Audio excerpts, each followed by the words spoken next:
बेटा यहाँ पे एक M 3x3 इन्वर्टिबल मैट्रिक्स है और I जो है वो 3x3 का आइडेंटिटी मैट्रिक्स है और हमें एक रिलेशन दिया है M inverse adjoint of adjoint M है।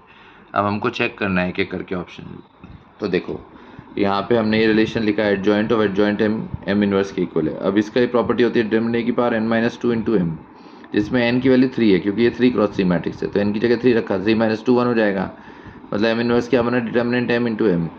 अब M इनवर्स को M से मल्टीप्लाई करो तो फिर इधर भी M से मल्टीप्लाई करेंगे तो determinant M into M square हो जाएगा। M इनवर्स M मल्टीप्लाई होकर I बन जाएगा, तो determinant M into M square क्या हो गया, I।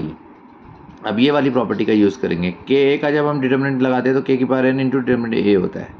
तो यहाँ पे अगर हमने इसका डिटरमिनेंट लिया तो डिटरमिनेंट M एक स्केलर नंबर है, तो इसलिए इसकी पावर n हो जाएगी, मतलब इसकी पावर 3।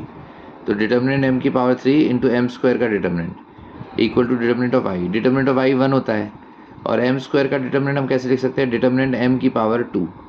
तो 2 और 3 मिलके 5 हो गया, मतलब determinant M raise to 5 equal to 1, मतलब डिटरमिनेंट M 1 आ गया। ठीक है, तो इसका मतलब ऑप्शन बी करेक्ट है। एक तो ये हो गया। उसके बाद ये डिटरमिनेंट की वैल्यू यहाँ पुट कर दो, तो अगर इसकी वैल्यू यहाँ 1 पुट कर दी तो M स्क्वायर I के इक्वल हो गया, है ना, M स्क्वायर I के इक्वल हो गया।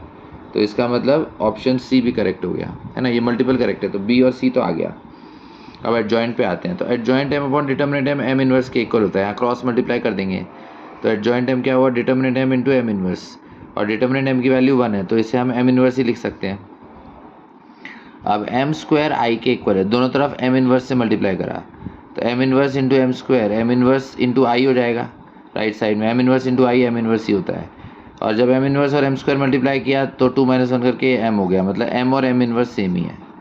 ठीक है, तो M इनवर्स को हम M ही लिख सकते हैं, मतलब एडजॉइंट M और M सेम हो गया। अब हमें एडजॉइंट M का स्क्वायर निकालना है, तो एडजॉइंट M का स्क्वायर M के स्क्वायर के इक्वल आ जाएगा, और अभी हमने देखा था M स्क्वायर की वैल्यू I थी, तो M स्क्वायर की वैल्यू I है तो इसको हम I से इक्वेट कर सकते हैं, मतलब एडजॉइंट M का होल स्क्वायर भी I के इक्वल आएगा, तो ऑप्शन डी भी करेक्ट है। ठीक है, तो बी सी डी करेक्ट है, ए रॉन्ग है यहाँ पे। ओके।